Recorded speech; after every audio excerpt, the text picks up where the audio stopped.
As London locks down, the doors of Dr. Scott Miller's practices stay open. Here's your baby. Caring for the animals that stand by our side. I don't think we can underappreciate just how important animals have been to their owners during lockdown. How the hell do you swallow that? Because we've all been isolated. Hello, boy.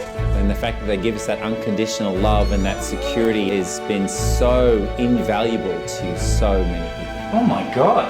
Luna, what's happened? I have to say I'm a little bit concerned. Can't find any more problems in this dog. In this time of suffering, It's not great news, I'm afraid, Carol. our pets have never been more important. She's the child that I've never had. And if we'd left it, I might not have him. This is Lockdown Vet.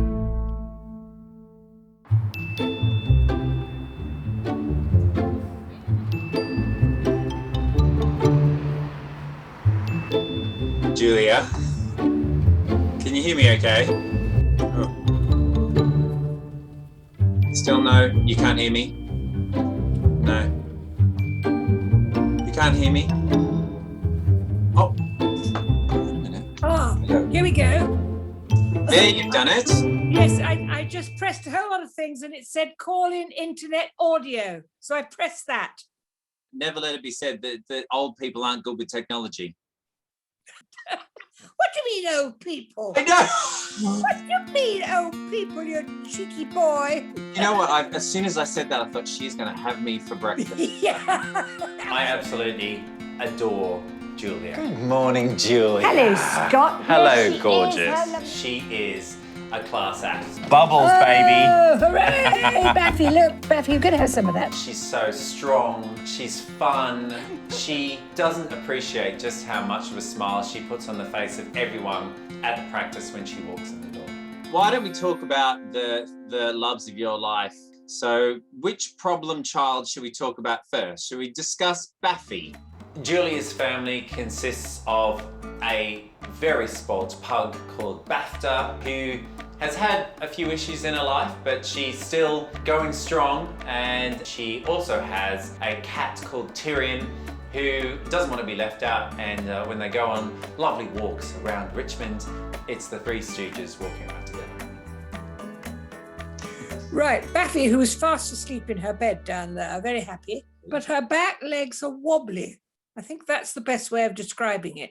But I've had to put runners all the way down to stop her slipping on the floors. I see. And then, of course, she goes up and down the stairs on my stair lift. You know, I just put her on it, say sit, she sits down, I strap her in, and up we go. And she just looks around her as if she's, you know, it's second nature.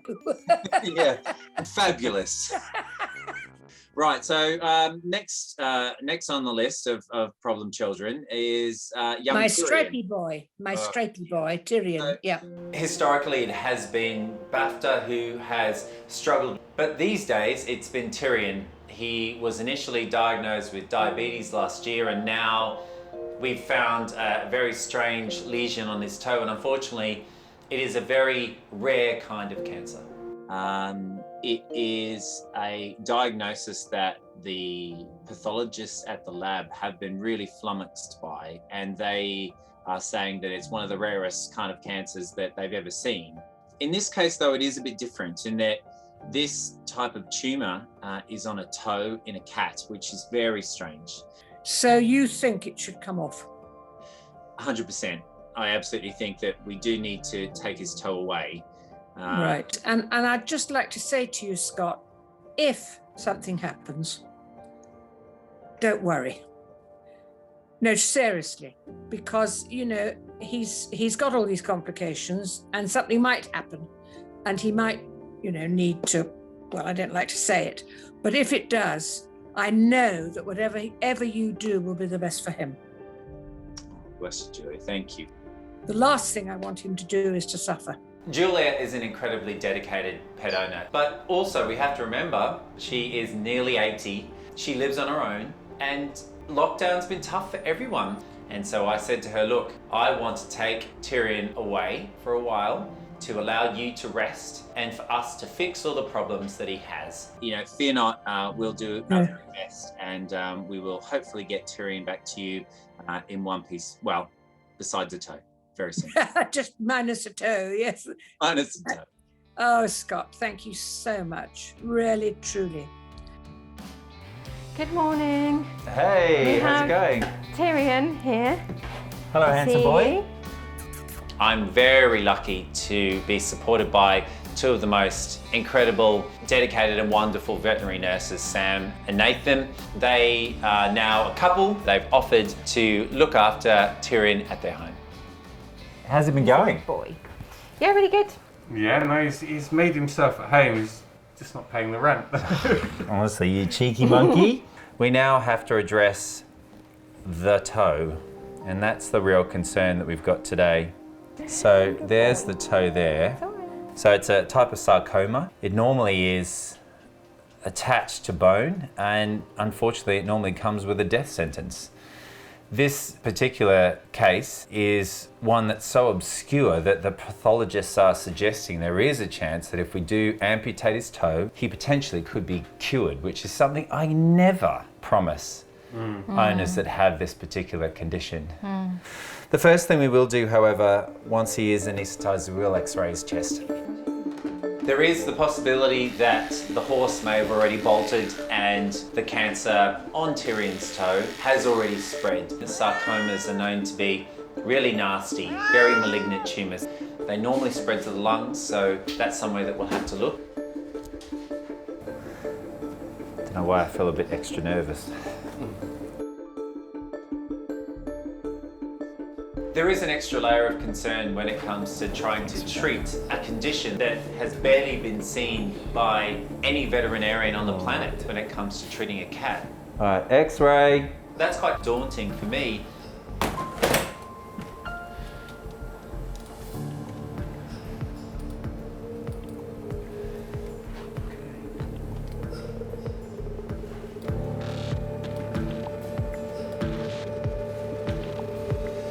So I'm just looking for any masses in the lungs, which is a very common place for an osteosarcoma to find its way. But thankfully, looking through Tyrion's chest, we've taken an x-ray of both sides. It's showing that at this stage he is free of cancer spread. So one bit of good news so far.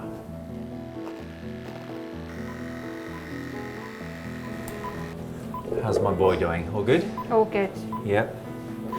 Okay. It's unbelievable, isn't it? You look at that and you go, like, that doesn't look like anything to worry about. It reminds me of like humans and melanomas. You know, you go, that's just a little freckle. It's nothing to worry about. And that could be a death sentence. We do need to make sure that we not only take the tumour away, but a joint beyond it to hope that the tumour hasn't yet spread to any other part of his body. We're just honing in on the joint there. So that's exactly where you want to put your scalpel through, okay. Cats are amazing creatures. They've managed to get on every single continent of the world and thrive, and they can adapt to new surroundings and new situations. So, you know, to have one less toe, Tyrion's not gonna think, oh, the other local cats are gonna tease me. He's just gonna go, okay, I have to work out a different way to walk. There we go. Okay, there's a toe. That nasty tumour on it, and hopefully that is that.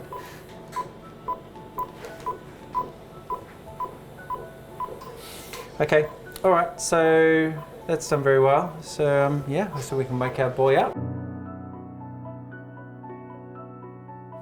Okay, how's he going? Is he waking up? Yes. He's waking up. Hello, big boy. I'm incredibly determined to effectively treat Tyrion because although all of my patients are important to me, Julia is someone who is a part of the family at our practice. She deserves not to have worry, and hopefully Tyrion will make a full recovery, but I can't be sure.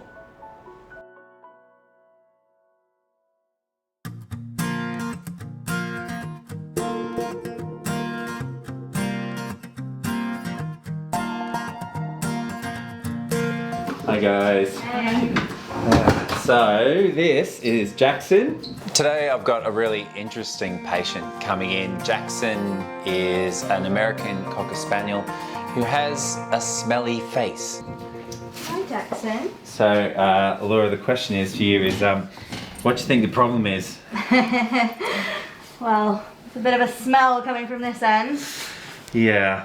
He has two very deep facial folds that are right in his mandible, in his jaw, and they harbour some pretty nasty bacteria, which leads to very sore skin, but also a very strong and not very nice smell. It's probably one of the only times in this pandemic I'm glad that we're always wearing masks. So Dad's describing the smell at the moment as 3 out of 10. Oh wow, so this is mild. This is mild. He says when it gets to over 5, whenever the dog's in a car, they have to open all the windows. It's really quite pungent. And he's had a really tough time, haven't you? Bless you. Besides the fact that you stink, he's actually had 3 tumours removed in the space of a year. 2 have been malignant tumours, and 1 needed chemotherapy.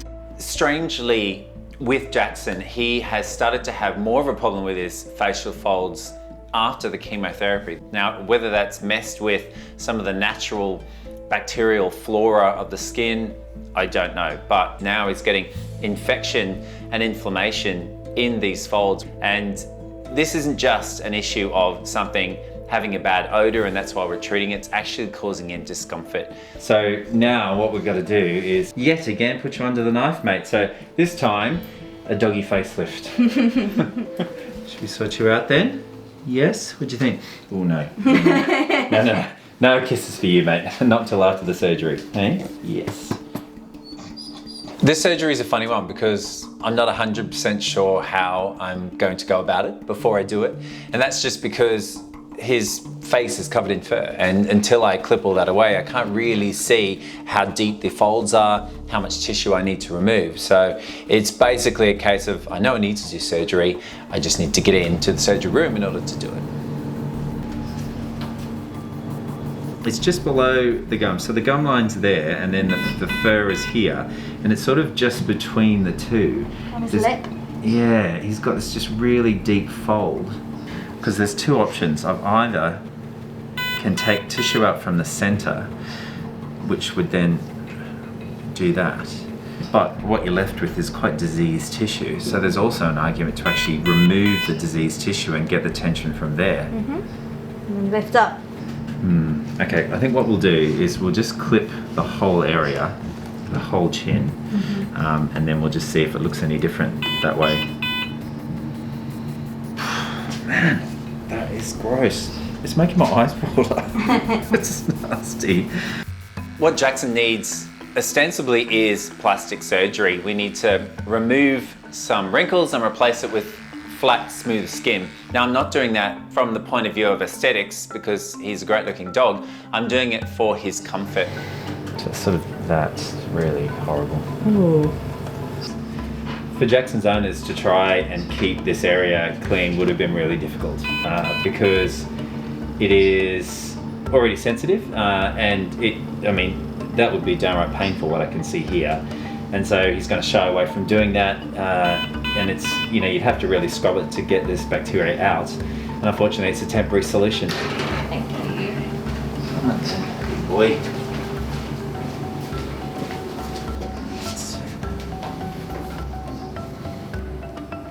Now I've got Jackson on the table and I can clearly see the abnormal tissue that I need to remove. Well, yeah, when you look at that deficit, you go, wow, that's a big hole. You can just see how easily it just does that. So in Jackson's case, I want to be able to correct a defect which is leading to his discomfort, but at the same time, I don't want to change the way Jackson looks because that's the face that his owners love.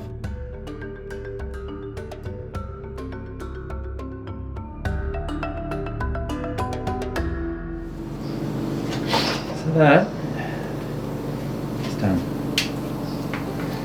Okay. Pretty satisfied with that? Looks good. Looks good, smells good. Let's wrap him up. Good. Hello, mate. It's okay. Come on then. Ready? Good boy, let's go. You're a good boy. You've been through a lot, haven't you?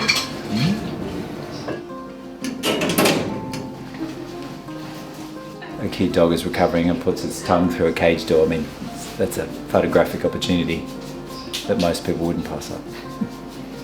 Hey, look at that. You're ridiculous. Look at that. I'll go, look. And today happens to be a Tuesday, so it's a perfect tongue out Tuesday moment with Jackson.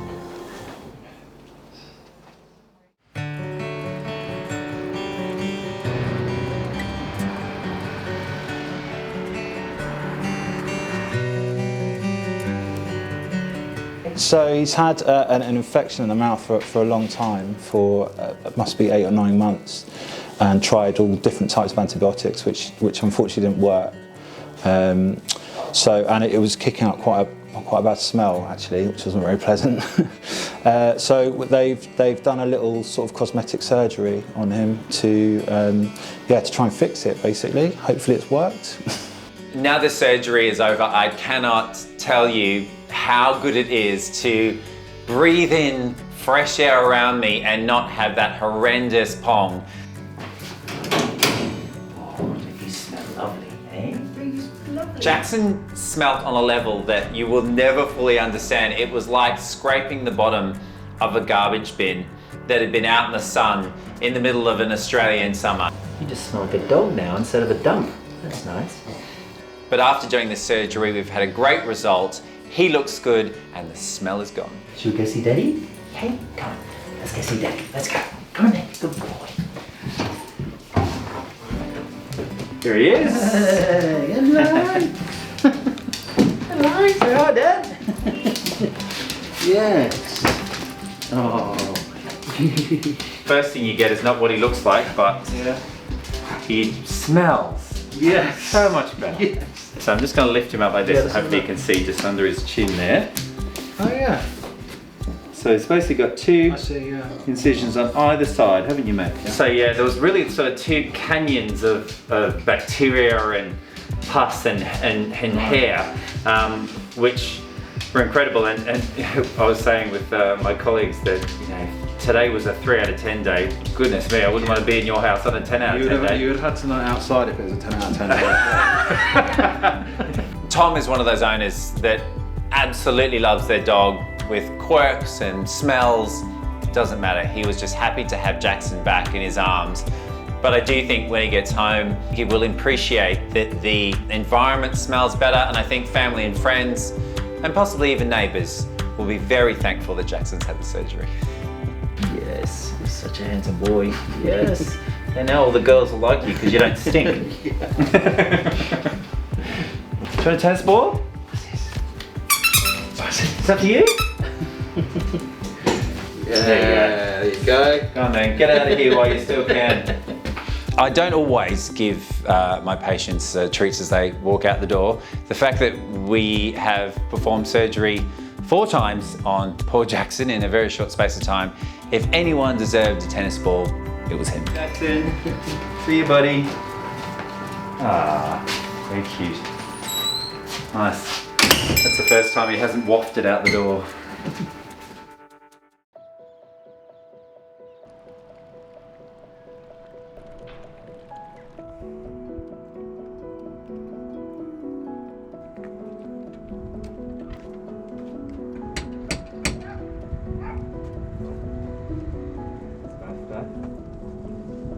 Hello, Scott. Hi, Julia. Hello, Tyrion. Look what I've got for you. Hello, boy. Hello, my boy. It's very nice to see the family reunited. Oh, at last. Bethy, look at this. Hello, boy. I can't tell you how wonderful it is to see that stripy boy. Well, he's, as you can see, walking perfectly well. Yes, doesn't look as though there's anything wrong with him. No, he's still got some hair to grow back, of Yes, course. of course. Yes. So, we sorted out the amputation of the toe, which has gone very well. He took a few days to get used to walking on a foot with one less toe, but of course, like a lot of cats do, you know, they're very strong and very able to adapt to a new situation. That's exactly what he's done. As you know as well, we checked to see had the cancer spread and it hasn't, so it should mean that we get a full cure from this particular surgery. Tyrion's not here. There's a big hole. I mean, it's just such a relief I don't have to worry about this foot, that nasty bit of cancer, and it looks as though we got it in time. And then on top of that, he has managed to get the insulin injections every day, twice a day, and he's nicely managed and it's nicely controlled. So I'm giving you back a cat, minus a few bits and pieces. But a much healthier cat. But a much healthier I'm cat. so grateful to you. I mean, he looks absolutely perfect. So Julia, whilst Tyrion's having a little clean up, apparently a little birdie told me that you've done a little investment. Do you want to show me what you've done? Good girl. Good girl, Betty. Yeah, nothing to see here. Good girl. You see, she doesn't mind at all. So there you go, a pug on a stair lift. If that doesn't bring you a smile to your face during lockdown, I don't know what's going to. Good girl. Ah, well, there's nothing ridiculous at all about that, Julia. It's such a lovely feeling that I've got them both, and I hope for some time. And so I'm really grateful. And if we'd left it, I might not have him. And it's, I suppose they're my children, really, if I'm honest.